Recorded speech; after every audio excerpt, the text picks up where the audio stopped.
तो इसके पहले हम लोग पिछले चैप्टर में ही पढ़े थे बायोटेक्नोलॉजी के बारे में। बायोटेक्नोलॉजी का प्रयोग करके हम लोग क्या करते थे, जैसा जीन हम लोग को चाहिए उस प्रकार के जीन का निर्माण कर रहे थे और उसको जंतुओं और पेड़ पौधों में हस्तांतरित कर रहे थे।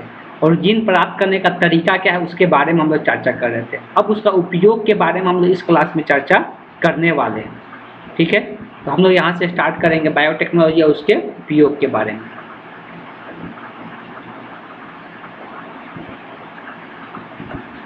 पिछले अध्याय में आपने पढ़ा कि आनुवंशिक इंजीनियरिंग तकनीकों में जीन कॉलोनी मतलब जीन का अधिक मात्रा में निर्माण करना और उसको हस्तांतरण करना, पूर्ण नियोजित डीएनए का निर्माण किया जाता है। उसको हस्तांतरित करके पूर्ण नियोजित डीएनए से निर्माण किया जाता है, जिससे वांछित जीन, वांछित मतलब जैसा हम लोग की इच्छा है उस प्रकार के जीन चुने हुए जीवों में हस्तांतरित किया करते हैं। तो उसको वांछित जीन बना के जैसा जिस जीवों का लिए बनाते हैं उस जीवों में क्या करते हैं, हस्तांतरित करते हैं। इस विधि द्वारा मुख्यतः आनुवंशिक रूप से रूपांतरित सूक्ष्म जीवों, कवक और पौधों एवं जंतुओं का उपयोग करते हुए जैविक पदार्थों का उत्पादन किया जा रहा था। ये भी चीज़ हम लोग पढ़े थे कि इसको ज़्यादा मात्रा में उत्पादन करने के लिए हम लोग सूक्ष्म जीव का यूज कर रहे थे या कोई कवक का भी यूज कर रहे थे। इस प्रकार से हम लोग इसको ज़्यादा मात्रा में निर्माण कर रहे थे। जैव प्रौद्योगिकी मतलब बायोटेक्नोलॉजी के तकनीक का उपयोग कृषि, चिकित्सालय तथा उद्योग धंधों जैसे, अब देखो बायोटेक्नोलॉजी का उपयोग हम लोग कृषि में भी करते हैं, चिकित्सीय मतलब हॉस्पिटल वगैरह में भी इसका इस्तेमाल किया जाता है। उद्योग मतलब जो उद्योग करते हैं, अलग अलग काम करते हैं, उसमें भी लोग करते हैं। जैसे किण्वन विधि से हम लोग जानते हैं शराब का निर्माण होता है, वो भी उद्योग का बात आ गया। एक कोशिकीय प्रोटीन मेथेन गैस के उत्पादन में किया जाता है, तो मेथेन गैस का भी उत्पादन किया जाता है। एक कोशिकीय प्रोटीन का उत्पादन किया जाता है। तो ये सब चीज़ें दिया हुआ है कि अलग अलग उद्योगों में इस सब का इस्तेमाल। अब उद्योग का मतलब हो गया कि हम लोग क्या, कोई भी कारखाना, तो कारखाना में क्या होता है, किण्वन तकनीक अपनाया जाता है। किण्वन की तकनीक से बहुत सारी चीज़ बनाया जाता है।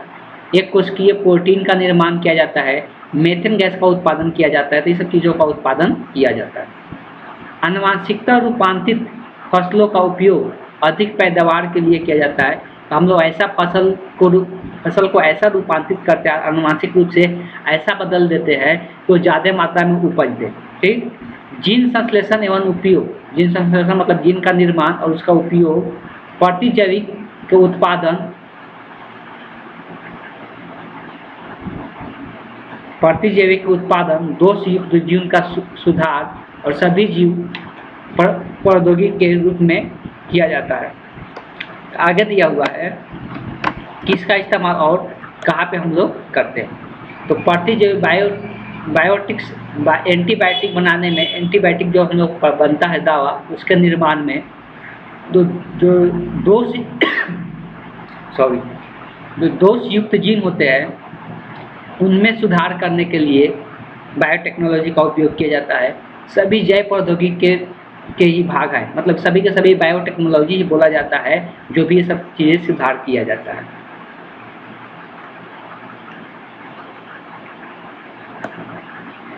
जैव प्रौद्योगिकी के द्वारा ही सूक्ष्म जीवों के उपयोग से औद्योगिक महत्व वाले रसायन, तो बायोटेक्नोलॉजी के द्वारा ही सूक्ष्म जीवों का उपयोग से औद्योगिक महत्व वाले रसायन का, जो कि औद्योगिक रूप में रसायन जो हम लोग इस्तेमाल करते हैं, अलग अलग रसायन का प्रयोग करते हैं, प्रोटीन, इंजाइम, कार्बनिक अम्ल, हार्मोन उत्पादन, ये सब चीज़ का उत्पादन किया जाता है जो कि हम लोग के लिए फायदेमंद होता है।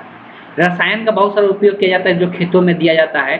और प्रोटीन का, तो प्रोटीन का भी उत्पादन किया जाता है जो हम लोग खाते हैं, अपने प्रोटीन का जब कमी लगता है तो ये इंजाइम वगैरह भी इस्तेमाल करते हैं। बायोटेक्नोलॉजी उपयोग से ही आर्थिक महत्व और पौधों एवं जंतुओं, कोशिकाओं एवं ऊतकों को विभिन्न प्रकार के संवर्धन माध्यम में उगाया जाता है।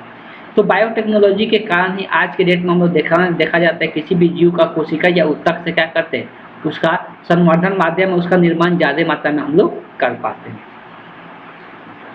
जैव प्रौद्योगिकी या बायोटेक्नोलॉजी के विभिन्न लक्षणों को सम्मिलित किया गया है।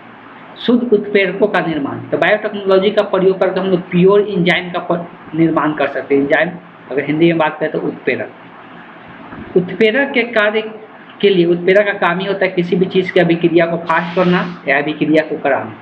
उत्प्रेरक के कार्य के लिए उपयुक्त परिस्थितियों का निर्माण तथा अनुप्रवाह प्रसंस्करण द्वारा कार्बनिक यौगिक तथा प्रोटीन का शुद्धिकरण किया जाता है।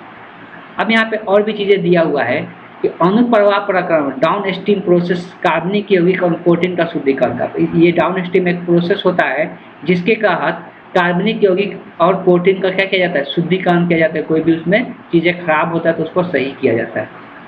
इस अध्याय में हम मनुष्य के जीवन स्तर में सुधार के लिए बायोटेक्नोलॉजी के उपयोग का अध्ययन करेंगे कि किस तरह से हम लोग मनुष्य के जीवन में सुधार ला सकते हैं बायोटेक्नोलॉजी की मदद से।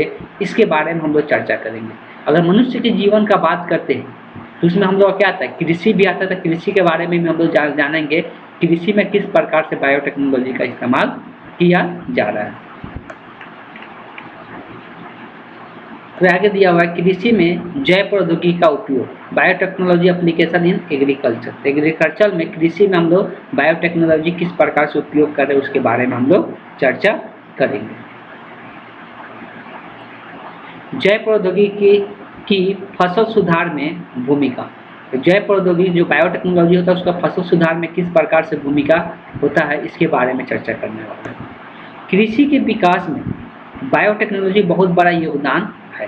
तो आज के डेट में अगर कृषि का जो विकास हुआ है उसमें बायोटेक्नोलॉजी का एक बोल सकते बहुत बड़ा हाथ है। कोशिका उत्तक अंग संवर्धक के प्रौद्योगिकी में रोम युक्त पौधे, प्रतिरोधी किस्में, पोषक तत्वों के सुधार, सूखा और लवण विरोधी किस्मों का विकास, सूक्ष्म प्रजनन में अधिक महत्वपूर्ण भूमिका निभाई है।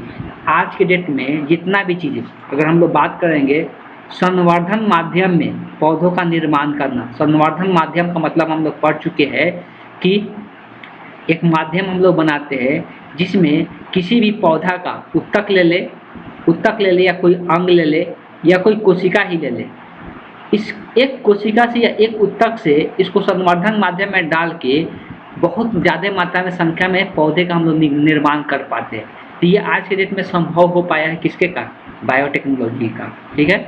वैसे ही अगर रोग मुक्त पौधा, आज के डेट में बहुत सारे पौधा हुआ है जो रोग मुक्त है, पहले तुरंत उसको रोग हो जाता था, अब उसमें ऐसा कुछ उपाय किया गया है कि उसको रोगों से लड़ने की क्षमता को बढ़ा दिया गया है, जिसके कारण आज के डेट में देखा जाता है ये किस कारण से हो पाया है कि बायोटेक्नोलॉजी के कारण ही ऐसा हो पाया है। प्रतिरोधी किस्म किसी भी चीज़ को प्रतिरोध कर सके और अपने आप को फसल में उत्पादन या बोल सकते उसको पोषण में सुधार करने के लिए, तो पोषण में आज के डेट में सुधार हुआ है, उसमें प्रोटीन का मात्रा बढ़ चुका है।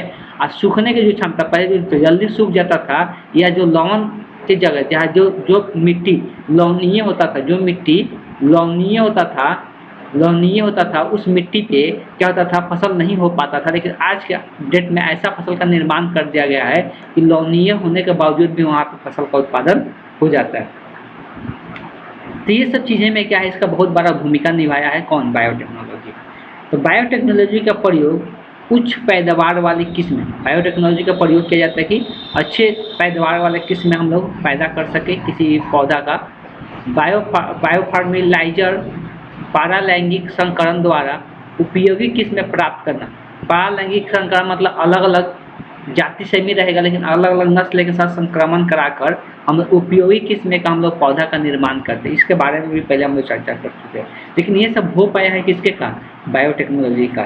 दुर्बल संकरण से प्राप्त करना, जीव का हस्तांतरण आदि शामिल है। अब देखो, जीव का हस्तांतरण का मतलब ये है कि ऐसा हुआ है कि एक जगह जहाँ पे जीव हो है वहाँ से दूसरे जगह उस जीव का निर्माण किया गया। भ्रूण संवर्धन मतलब भ्रूणीय अवस्था में जो संवर्धन किया जाता है उसको पाला जाता है, उसके बारे में चर्चा किया जा रहा है। टेस्ट ट्यूब बेबी के बारे में जैसे हम लोग बात करते हैं तो ये सब भी उसमें आ जाएगा। कृत्रिम बीज का उत्पादन करना, कृत्रिम मतलब इंसानों के द्वारा बीज का निर्माण करना। पराग कोष का संवर्धन, अगुणित पौधे का विकास जैव प्रौद्योगिकी के कारण ही संभव हो पाया है। जो बायोटेक्नोलॉजी आया है उसके कारण ही हम लोग पराग कोष का संवर्धन करके रख सकते हैं, अदरवाइज पराग कोष हम लोग पहले संवर्धन नहीं कर सकते थे। बायोटेक्नोलॉजी ने कृषि की क्षेत्र में निम्नलिखित भूमिका निभाई है। तो बायोटेक्नोलॉजी कौन कौन सा भूमिका निभाया है कृषि के क्षेत्र में, उसके बारे में दिया हुआ है। सबसे पहले जो दिया हुआ है कृषि की भूमिका निभाने में, तो रोग मुक्त पौधे का उत्पादन। तो बायोटेक्नोलॉजी के कारण ही ऐसा पौधा का निर्माण हो चुका है जिसको रोग नहीं होता है, जिसको रोग नहीं हो पाता है। तो ये हम लोग का एक बोल सकते हैं कि फायदेमंद चीज़ है और ये हम लोग के लिए भी है। तो जो पौधे वर्णी जनन या कायिक जनन द्वारा अपने संख्या बढ़ाते हैं, उनमें वायरस या अन्य रोग मृत पौधों से बने अन्य पौधों को स्थानांतरित होते रहते हैं। उदाहरण के लिए आलू की पोटैटो लीफ रोम वायरस या पोटैटो वायरस से प्रभावित पौधे को आलू को ट्यूमर पैदावार 90% घट जाता है। आप देखो यहाँ आलू के बारे में ही दिया हुआ है कि आलू को एक रोग होता था। कौन सा रोग होता था? तो एक वायरस के कारण इसको रोग होता था। इसका नाम दिया पोटैटो लीफ रोल वायरस का नाम दिया हुआ है। इसी कारण इसमें रोग उत्पन्न होता था। ये इसी के कारण एक ट्यूमर उत्पन्न हो जाता था उसमें आलू में, जिसके कारण आलू का पैदावार 95% का हो जाता था, कम हो जाता था। अब इससे लड़ने की क्षमता उसमें उत्पन्न कर दिया गया था। जीन स्पेसीज में वायरस मुक्त पौधे प्राप्त किए गए हैं, जिनमें प्रमुख है, अब देखो बहुत सारे ऐसा जो वायरस से जूझता था, तो ऐसा पौधा का निर्माण कर दिया गया है जो वायरस मुक्त है। अब उसमें वायरस हो नहीं देखने को मिलता है, उस कुछ पौधे का नाम दिया हुआ है। जैसे दिया हुआ है लहसुन, सोयाबीन, केला, तंबाकू, गन्ना, अदरक, गुलदार हुई, तो ये सब पौधे का निर्माण कर दिया गया है। यहाँ पे दिया हुआ है कुछ ना। वैसे ही आगे दिया हुआ है रोग प्रतिरोधी पौधे का उत्पादन। रोग प्रतिरोधी पौधे का उत्पादन, अब वही चीज़ यहाँ पे लिखा हुआ है कि रोग प्रतिरोधी पौधे का उत्पादन हो रहा है। तो रोग प्रतिरोधी पौधे का मतलब ये हो गया कि रोगों से लड़ने की क्षमता उसमें पहले से ही रह रहा है। कोई भी रोगों से लड़ने की क्षमता उसके अंदर पहले से ही रह रहा है, वैसा पौधे का निर्माण हो चुका है। ये बायोटेक्नोलॉजी के कारण ऐसा संभव हो पाया। यह उत्तक संवर्धन के व्यवहारिक उपयोग एक अच्छा उदाहरण है। आलू में 2 प्रकार की बीमारी मुख्यतः देखने को मिलता है। लेट ब्लाइट ऑफ पोटैटो जो से होती है, अब ये किससे होती है उसका नाम दिया हुआ है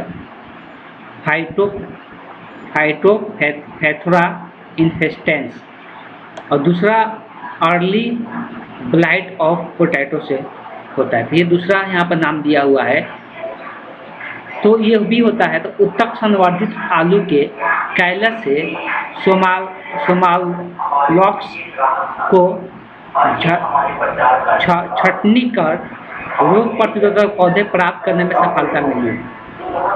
तो देखो उसका संवर्धित किया गया आलू को, कैलस से सोमालॉक्स का छटनी किया गया, मतलब उसको छाट कर हटाया गया और ऐसा पौधे का निर्माण किया गया आलू का जिसमें रोग प्रतिरोधक क्षमता उत्पन्न हो गया। मक्का में भी दिया हुआ है कि मक्का की प्रतिरोधी किस्में सोमालोन से चयनित कर बनाई गई है। तो यहाँ पर वही चीज़ मक्का का भी एक किस्म दिया हुआ है कि उसको सोमालोन करके एक चयनित कर बनाई गई है, जिससे अब क्या होता है मक्का में भी रोग प्रतिरोधक क्षमता देखने को मिलता है। आगे दिया हुआ है लवण तथा सूखा सहन करने वाले किस्मों वाले उत्पादन। अब देखो लवणीय जो होता है, तो लवणीय जगह पर लवणीय चीज़ को सहन कर सके। मान लो मिट्टी में देखते हैं कि हम लोग लवणीय मिट्टी हो जाता है, जिसमें हम लोग बोलते हैं वाइट निकलने लगता है मिट्टी में, तो वहाँ पे उपज नहीं होता है। लेकिन आज के डेट में ऐसा भी पौधे का निर्माण कर लिया गया है कि लवणीय होने के बावजूद भी वो क्या कर सकता है, अपने आप को वहाँ पे ग्रोथ कर सकता है। वैसे ही सूखा सहन, मतलब अगर सूखापन आ जा रहा है, बारिश कम हो रहा है, तो उसको भी सहन करके उत्पादन कर सकता है। ऐसा चीज़ें अब निर्माण हो चुका है। तो लवण सहने वाली फसलों के किस्मों जैसे जैव प्रौद्योगिकी के माध्यम से विकसित किया गया है, उसको सह सकता है और वहाँ पर वो उत्पादन कर सकता है। किसका तंबाकू का, टमाटर का, धान्य के फसलें प्रमुख है जो कि लवण को सह सकता है और वहाँ पे उसका उत्पादन कर सकता है। टमाटर की फसल सामान्यतः ज़्यादा नमक वाली मिट्टी में नहीं उगती है। देखा जाता है कि टमाटर का जो फसल होता है वो ज़्यादा नमक वाली मिट्टी में नहीं उगती। नमक वाली मिट्टी मतलब वही लवणीय मिट्टी नहीं उगती है। टमाटर की एक स्पेसीज, अगर यह टमाटर की एक स्पेसीज समुद्री क्षेत्रों के किनारों पर नमक वाली मिट्टी में उगती है। अब ऐसा भी कुछ टमाटर का पौधा देखा गया कि जो एक इसका स्पेसीज था जो समुद्र क्षेत्र वाला, अभी ऐसा कि लवणीय ज़्यादा रहता है तो वहाँ पर इसको देखा गया कि वहाँ पर उग रहा है। उत्तक संवर्धन कर इसका उत्तक संवर्धन किया गया और इसको ज़्यादा मात्रा में निर्माण किया गया। ठीक, टमाटर का भी, चावल का भी, तंबाकू का भी और मिर्च का भी, कि जो लवण सहन करने वाली किस्में का विकास किया गया। और वो लवण विकसित किस्मों का अगर नाम देखा जाए, यहाँ पर दिया हुआ है IR42, IR43, IR52 लवण सहने वाली एक किस्म है चावल का। ये चावल का किस्म का नाम दिया हुआ है। सूखा सहन करने वाले किस्म टमाटर का, गेहूं का भी देखने को मिलता है। जैसे सूखा को सहन कर सकता है, अगर बरसात ना हो कि भी ये लोग अपने आप को उपजाऊ बना सकता है। ठीक है, अगर फिर सूक्ष्म प्रजनन, तीव्र मतलब तेजी से सूक्ष्म प्रजनन कर सके, ज़्यादा मात्रा में प्रजनन कर सके, ऐसा भी विकास कर दिया गया है। उत्तक संवर्धन विधि द्वारा कम समय में किसी भी पौधे के बड़े पैमाने पर बनाया जा सकता है। तो ये हम लोग पहले से भी जान चुके हैं। उत्तक संवर्धन करके, छोटा सा उत्तक का यूज करके हम लोग ज़्यादा मात्रा में क्या कर सकते हैं, पौधे का निर्माण कर सकते हैं। इस विधि में वांछित पौधों से एक्सप्लेट लेकर उसे पोषक माध्यम में वृद्धि करने के लिए छोड़ दिया जाता है।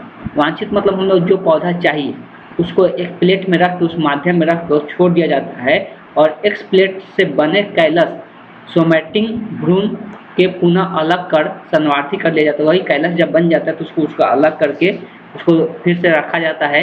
इस प्रकार एक्स प्लेट के कैलस के सब कल्चरिंग से अनेक पौधे तैयार कर लिया जाता है।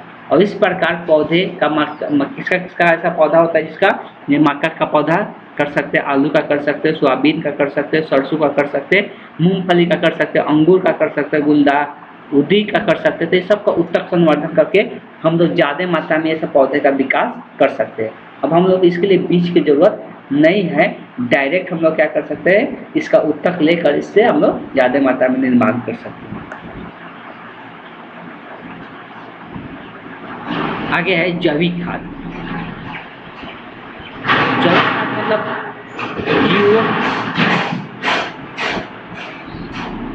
जैविक खाद जो होता है वो जीवों का खाद होता है। ठीक, जीवों से बनने वाला जो खाद होता है। जीवाणु जैसे राइबोजियम वायुमंडलीय नाइट्रोजन को मटर के फूल के पौधों के जड़ों में स्थित होती है। हमको पता है कि राइजोबियम जो होता है ये वायुमंडल से नाइट्रोजन को अवशोषित करता है, ये नाइट्रोजन को। और ये राइजोबियम जो होता है, ये जो जीवाणु होता है कहाँ पे पाया जाता है, तो ये मटर के जो पौधा होता है उसके जड़ों में स्थित होता है।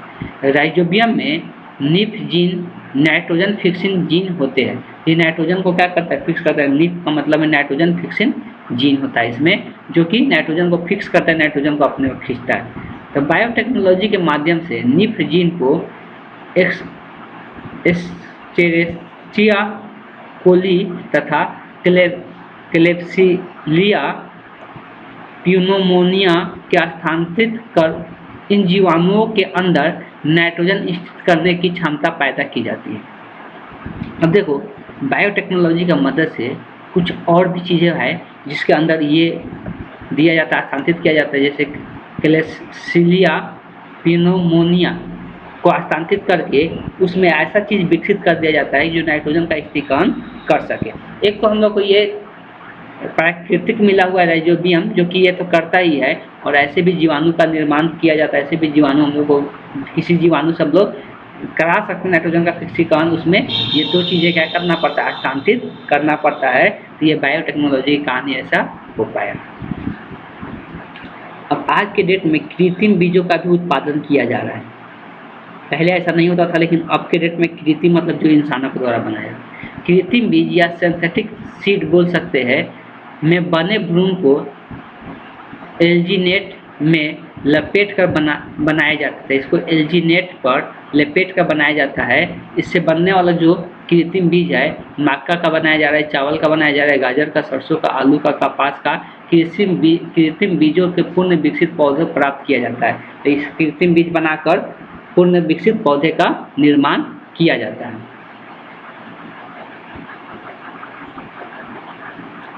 आगे है जर्मप्लाज्म में भंडारण। सामान्यतः पौधों के स्पीशीज का भंडारण बीजों द्वारा किया जाता है। अब वैसे पौधों का जो स्पीशीज होता है तो उसका भंडारण हम लोग कैसे कर सकते हैं, उसका बीज का भंडारण करके। इस विधि में समय के साथ बीजों का अंकुरण क्षमता ह्रास होने लगती है। ऐसा देखने को मिलता है जब बीजों का भंडारण किया जाता है तो उसका अंकुरण क्षमता खत्म होने लगता है समय के साथ। मतलब ज़्यादा दिन का हो जाएगा तो उसका पूरी तरह से अंकुरण क्षमता खत्म हो जाएगा और उसको बोएंगे तो अंकुरित नहीं होगा। अंकुरित मतलब क्या, जमना, तो नहीं जमेगा। बीजों का रोगाणुओं, कीटाणुओं द्वारा खराब होने की संभावना सम्मिलित होती है। ये किस कारण से खराब हो जाता है, तो रोगाणु और कीटाणुओं के कारण ये खराब हो जाता है। उत्तक संवर्धन विधि से कैलस को कम तापमान पर 4 से 8 डिग्री तथा अति सूक्ष्म का तापमान जैसे 80 डिग्री या तरल नाइट्रोजन -80 डिग्री है, -190 डिग्री तक रखा जाता है। और इस प्रकार भंडारण में सफलतापूर्वक किया जाता है। और नई दिल्ली में बीजों एवं उत्तकों का भंडारण की विशेष विधियां अपनाकर भारतीय पौधों का प्रजाति, अब देखो हम लोग बोला जा रहा है कि बीज को ज़्यादा दिन तक भंडारित करके नहीं रख सकते। जो उत्तक संवर्धन करते हैं ना, उत्तक संवर्धन में जब कैलस बन जाता है, क्या बन जाता है, कैलस का निर्माण हो जाता है इसमें। वही कैलस बाद में जाकर बीज का, पौधे का निर्माण करता है। जब कैलस बन जाता है उसी टाइम इस कैलस को क्या कर दिया जाए, कम टेम्परेचर पे रख दिया जाए। कम टेम्परेचर मतलब बोला जाए 4 से 8 डिग्री सेल्सियस पर, या इसको और भी कम पर रखा जा सकता है, -80 डिग्री या -190 डिग्री टेम्परेचर पे रख दिया जाता है। जिसके कारण क्या देखने को मिलता है कि कैलस बाद में इसको कितना दिन तक रख सकते हैं, जिसका फिर से उपयोग करके हम लोग क्या कर सकते हैं, पौधे का निर्माण कर सकते हैं। आगे दिया हुआ है उपयोगी रसायनों का उत्पादन। जो उपयोगी रसायन है, जो रसायन हम लोग को जरूरी है, उसका उत्पादन भी बायोटेक्नोलॉजी की मदद से किया जाता है। उत्तक संवर्धन या कोशिका संवर्धन की सहायता से कई उपयोगी रसायनों का उत्पादन भी किया जा रहा है। इसमें प्रमुख है डिंगो कैलिजेनिन, जो डिजिटैलिस लैनाटा से प्राप्त किया जाता है। सिकोनिन को उत्तक संवर्धन विधि द्वारा लिथोस्पर्मम इरेक्थोक्साइडोन से प्राप्त किया जाता है। तो देखो उत्तक संवर्धन विधि द्वारा ये कौन सा चीज़ है, एक टेक्निक का नाम दिया हुआ है। तो सब टेक्निक यूज करके हम लोग को रसायन का निर्माण कर लेते हैं। तो उत्तक संवर्धन द्वारा ही हम लोग बहुत सारे उपयोगी रसायन का भी निर्माण कर लेते हैं, जो कि उसको जरूरत होता है। उत्तक संवर्धन हम लोग इसके पहले ही पढ़े थे कि उत्तक संवर्धन जो होता है उसमें बहुत सारे रसायन का भी जरूरत पड़ता है, रासायनिक पदार्थ का जरूरत पड़ता है। तो उसका भी निर्माण करने का टेक्निक यहाँ पर बायोटेक्नोलॉजी से हम लोग उसका इस्तेमाल कर लेते हैं। मगर इसमें आगे का जो टॉपिक देखेंगे, तो आगे का टॉपिक आनुवांशिकता रूपांतरित जीन के बारे में हम लोग देखने वाले, जेनेटिक मॉडिफाइड जीन। इसको पिछले क्लास में भी हम लोग चर्चा किए थे। जेनेटिक मॉडिफाइड जीन जो होता है, मतलब जेनेटिक मॉडिफाइड मतलब क्या है, उसको जीन द्वारा उसमें कुछ मॉडिफिकेशन ला दिया गया है, ठीक है, उस ऑर्गेनिज्म में कुछ चेंजिंग ला दिया गया है, तो उसी को हम लोग क्या कहते हैं, जेनेटिक मॉडिफाइड जीन कहते हैं। इसके बारे में, इस टॉपिक के बारे में हम लोग नेक्स्ट क्लास में चर्चा करेंगे। देख लेते हैं बीटा का पास उसके बाद दिया हुआ है, उसके इसमें जो भी टॉपिक है उसको हम लोग नेक्स्ट क्लास में चर्चा करेंगे। तो आज के क्लास को हम यहीं पे एंड करते हैं।